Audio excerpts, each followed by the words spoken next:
Mga binapit ko mga igsuan, may buntag katong tanan. Karong adlaw i-celebrate sa simbahan ang pagbunyag sa atong manluluwas.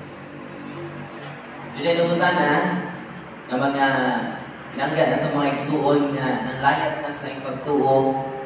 Nga anong bunyagan mo na to ang bata? Ang bata o may sa?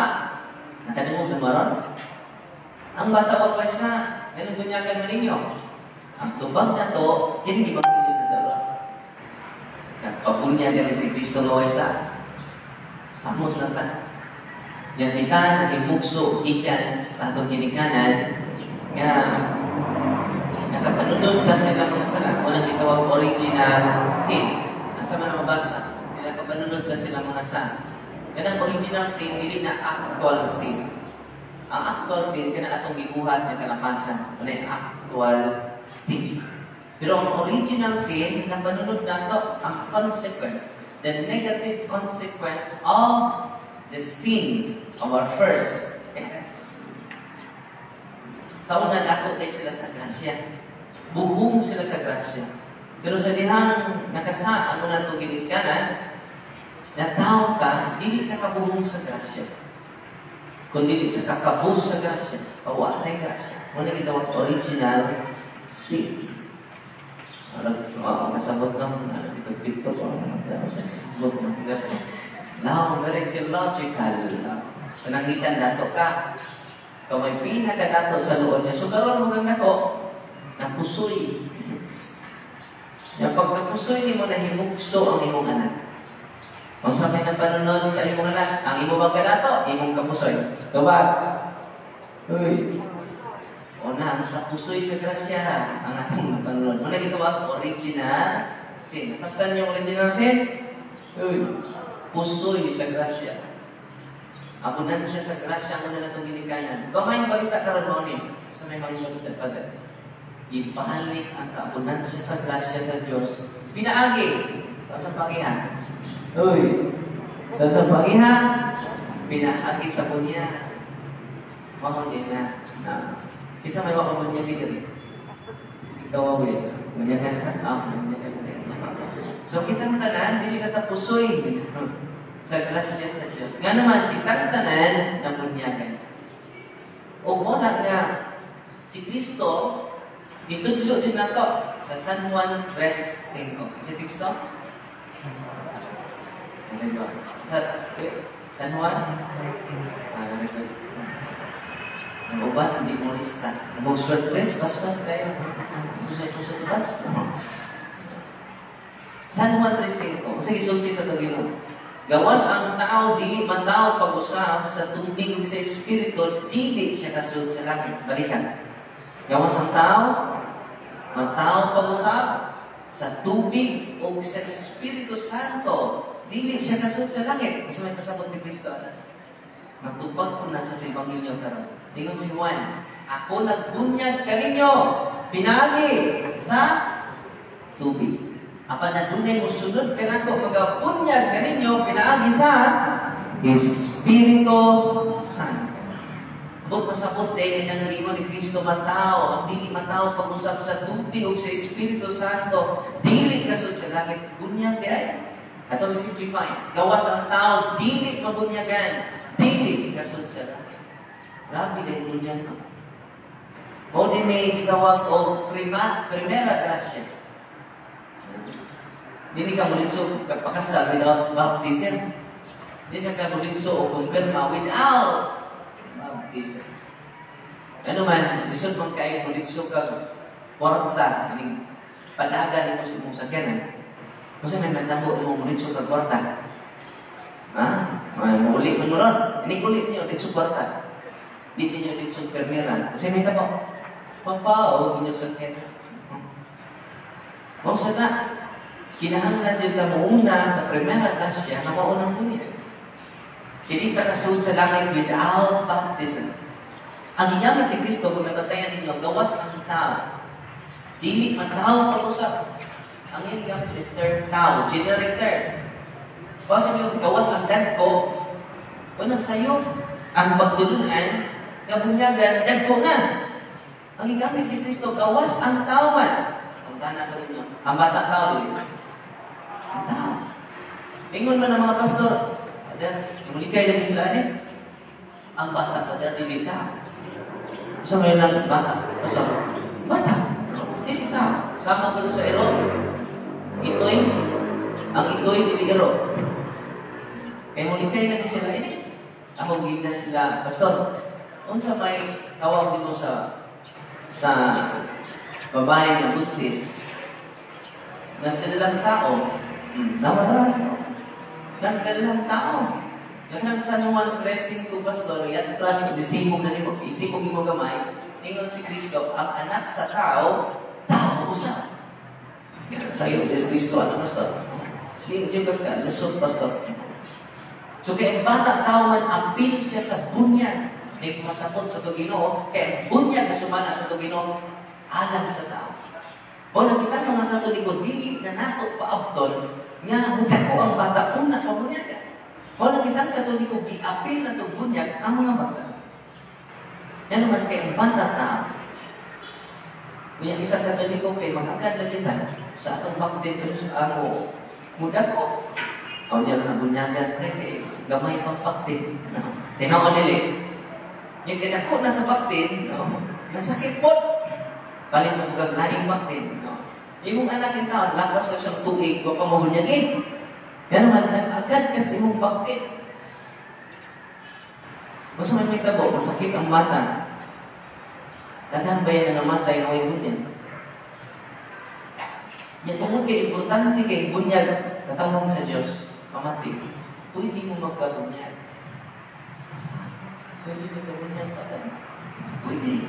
In case of emergency. Ano sa na? In case of emergency. Ang imong anak, ako pa mabunyagi. Kaya nag-agad ka sa imong baptid. Nasakit. Dinggi. Sipa ko. Yung 50-50 man. Yung tawag ko kang pagaruin. Yung tawag ko muna mo. In case of emergency, between life and death, pwede ka kabunyag. Bisan gani ang way bunyag, pwede makabunyag. Yan na sa catechism of the Catholic Church. Pangutana, iba mo bunyag. Uy. Pito-pito. Sa iyo na kayo bunyag. Kuha na kalit yung resin oil. Modo ang pagkapari, pagkapropeta, o pagkahari ni Kristo. Masabdan?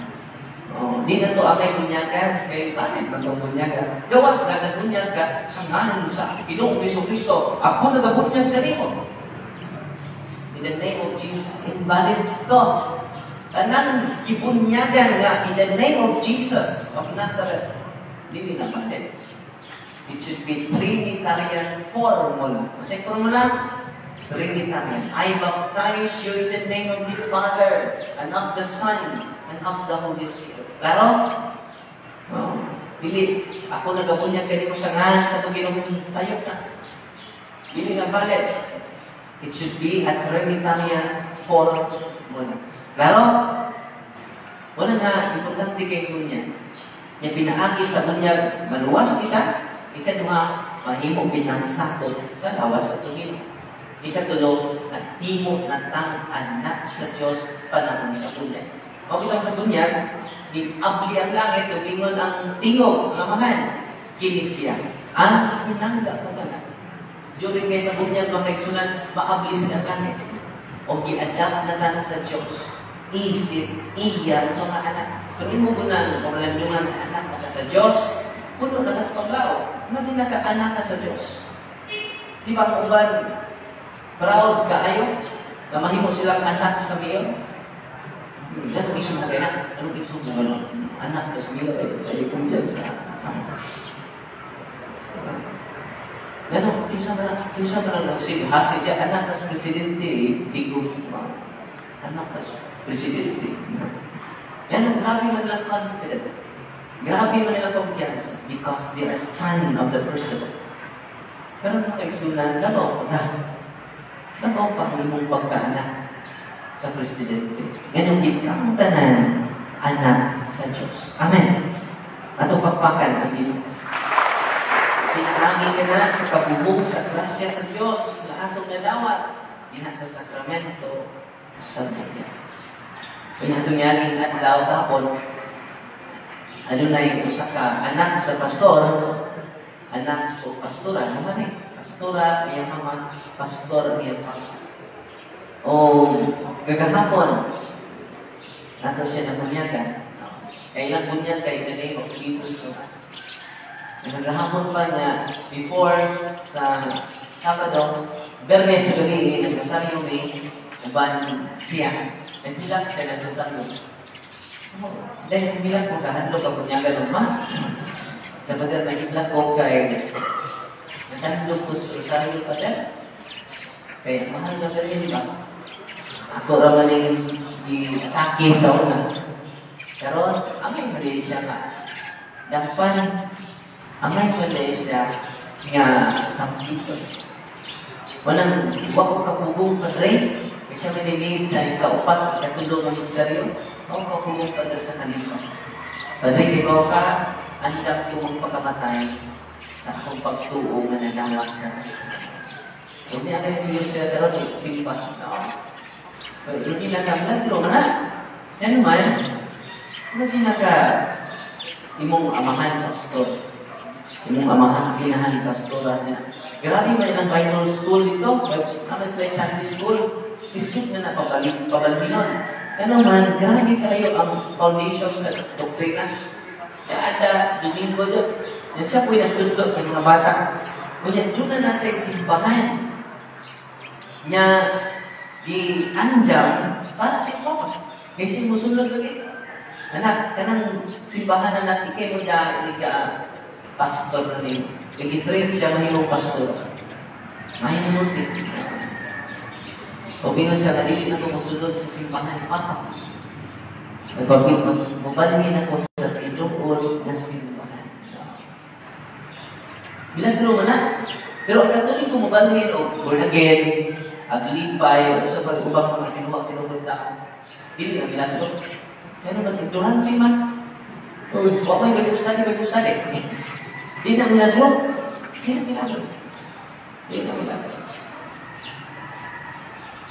Pero ang milagro ni kay, grabe si foundation man. Sa iyang pagka-Pentecostal. Pero sa diyang nakita ng Katoliko magtinuod sa mga bahala na masuko si tatay. Bahala na masuko si nanay. Ani anak mo sa panimalay sa timbahan niya itungkod ni Kristo. At pagpakan siya si Gian Laugan. Pag umangkod siya ni Baliger Laugan, wala kung mag-dialog sila about sa Pentecostal, historis Pentecostal. Confirm mo siya. Yan, ganyan si Baliger, ikaw call, dito ka maminaw sa kamaturan, call. May impyerno ka, call. May impyerno ka, call. Nagkaroon kayo, hindi mo naman siya Katoliko. Sila nandun ba, may impyerno. O karon iyan na tulong pakamatyan ang pagtuong Katoliko niya. Kahapon, first time niya ni Kalawat. Sa lawas, sa ato Ginoo. Dili masay-say, dili mo lakway ang iyang kalit. Yun siya nga, iapin na niya sa pagpampo si mama niya at papa. Kaya di man ito makonvert na. Kaya nagko ko na kayo kung makita dito sa Pentecostal. 15,000 kaya si mama. Kaya si mana na ha? Walang natugin sila sa Edgar o sa iyang sugod ni pastor, ngayon ang mga pastor, Brad, ayun na ko'y lampi, panginabuhi niya ko. Ayun ang kailangan ko. Panginabuhi niya ko. Pagwali ng langit, Brad, ayaw rin ako mga sangko. Yung karong kaya yung anak, o di ba niya? Kaya yung anak, nakadumog sa pagtulunan sa simbahan, nagkaroon na lipon yung pagmaayo. O yun siya na, padayon ko ba rin? Huwag ako nang milagro. Ako nang milagro. Nananamit ako kay milagro, kay din yung anak sa pastor. Pastor yun. Pastor si Santista. Ito November, nag-communicate me. Yan sa Padre, 100% ako mabalik Katoliko. Pastor. Yan siya may webmaster. Webmaster na. Sa lang official website sa Seventh-day Adventist Church sa Tigpuok, Pilipinas. Yan sa Padre, ikaw ba nag-chat ako? Hindi mo katuungan, nag-chat ka na ako. Padre, nagsunod ko sa mundo por punto. O gi-undergo na ko karong adult catechism. O nahimpit ang iyang pagkakatoliko na itong December 27 last year. Papakan ang gano'n. Nagilagro sa day. Gano'n, pastor na dyan. Di panik sa pagtuko katoliko. O pa siya magpaila kay isang kapatid, isang ko magpaila karon, nahinay ko magpaila kay nakistorya pa ko nahinay sa akong mga kauban. Hindi ko gusto na masakitan sila.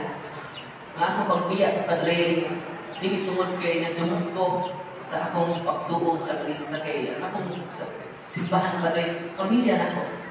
Sakit kaayo, padre, sa akong buod na mubalin ko katoliko. Kaya sa Krista, padre, pinuod na ako kapamilya. Kung ang akong pamilya, padre, solid na sa Krista. Wala gusto ko, padre, na mamalandong pa ko, pero himpit ako na katoliko. Before ko mudong niya sa punto por punto, padre, gusto ko na masturya na ako tanan yung mga kauban akong pastor. Kaya hindi ko gusto nga mubiya ko sa akong pagtuo, nga nahiubos sila sa ako. Hindi ko ganahan na nakal. Gusto ko nga sa akong pagbiya, puno ko sa gugma.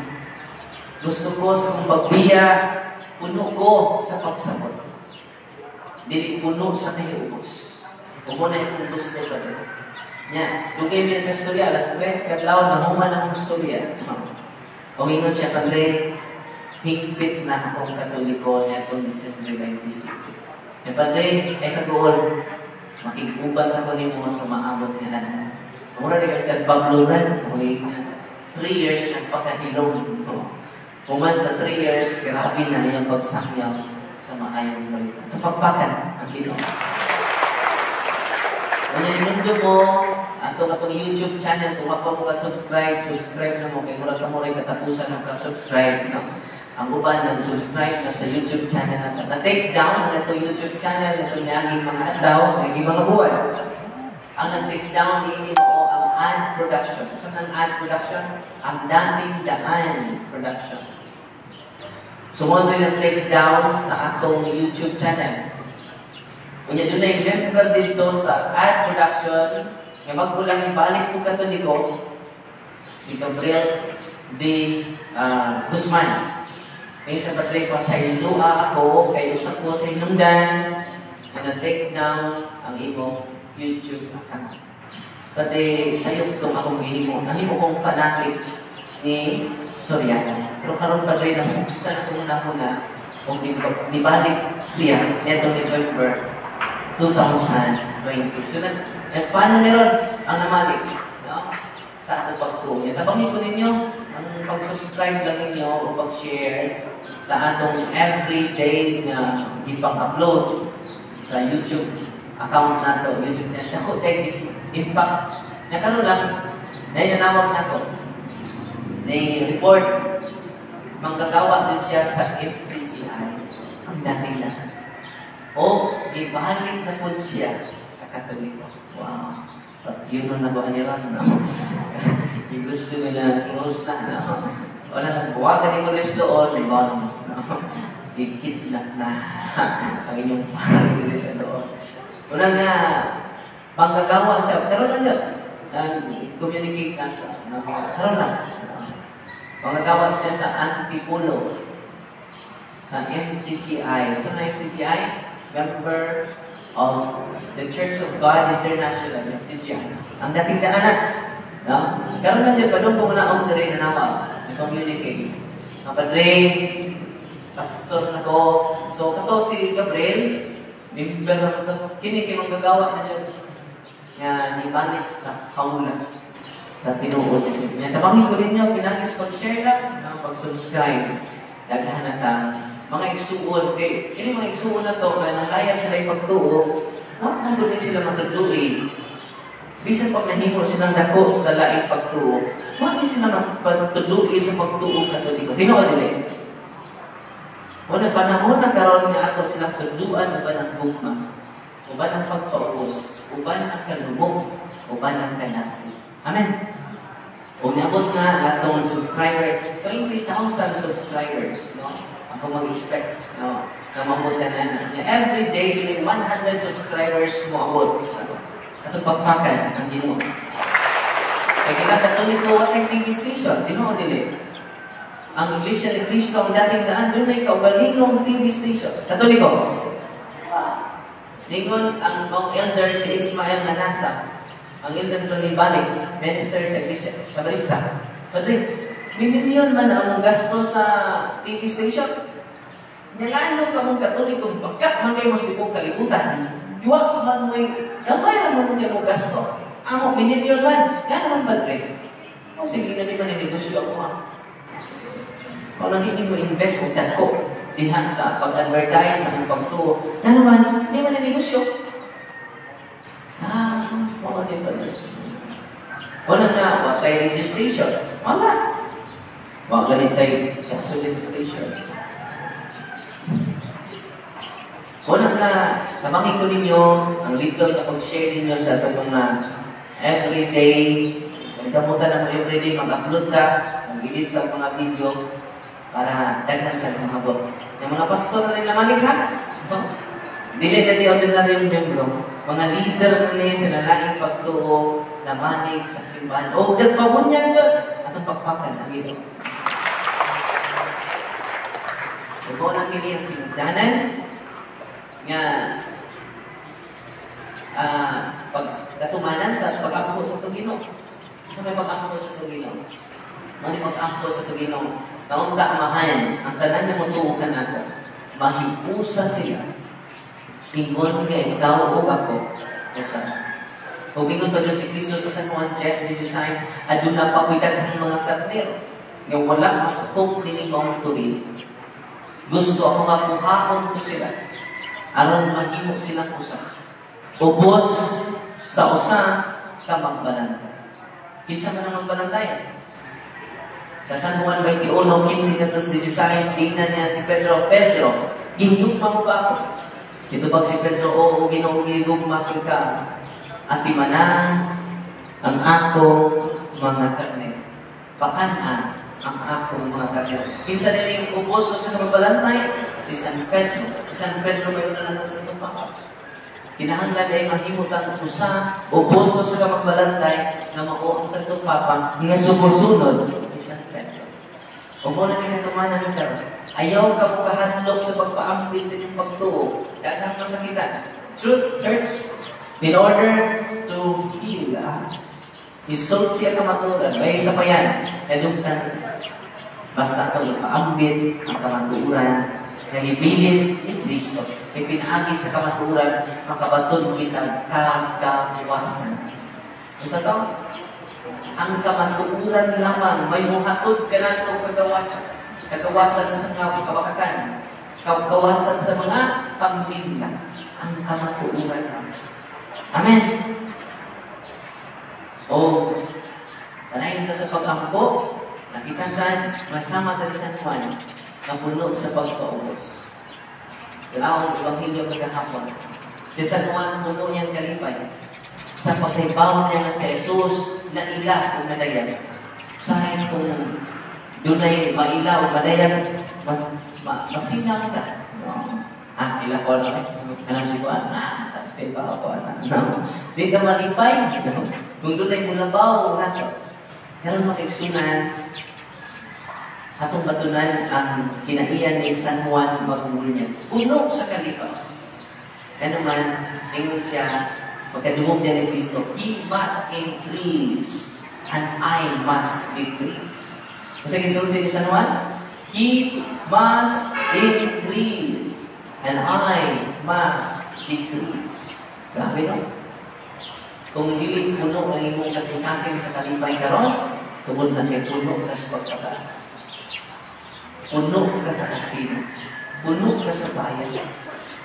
Ang bunyag mga kaitsunan mo din ay mo abis sa itong mga bayas. Mga sagbot sa darbo. Sagbot sa pagpataas. Ang bunyag.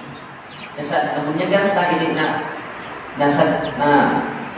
nagunahan ka sa grasya sa Diyos. Ang sagbot kayo, tubo man, kung man yung guna, tubo rin. Walang bantayan na ito, kay matubok sa nikaman sa bunyag. Manang gitugod ni Kristo ang sakramento sa pasiguli, reconciliation. Sakramento sa Eucharist, pagkainipon. Aron ang mga sangkot sa karbo, sangkot sa pagpataas, sangkot sa mga biases sa tundughan, maibot, mapulihan na sa pagpaus, mapulihan na sa pagkiyukma o pagpasarap. Di ba nini? Kung ano na maghari sa atong kasing-kasing, puno na nas kalipay. Ganun ko kas kalipay? Uy, posible, ay nagawa na yung tapad. Tanawa na tapad kasing-kasing, puno ba tas pagpataas, puno ba tas pagkakasinantan, pagkahimantayon, puno ba na sa karbo. Nya, ang solusyon na atong hinduan, ang atong kasing-kasing, karong adla. Pinahagi sa hukma, pasaylo, o pag pinawatay sa usap-usap. Diba nilisama ni San Juan, mapuno, mahimpit, ang imong kalipay, karong adla. Muna itong Panginoon karon, nakita ka na nigulit na to, puno ng tatas kalipay. Amen! Kailangan mo magpuno yung kasing-kasing sa kalipay. Uy! Amen! God is good! Ito ba? Grabe! No? God is good! Nag-iya-iya lang. Saan naman? Balik naman. God is good! All the time! Siyempre. Saan naman? All the time!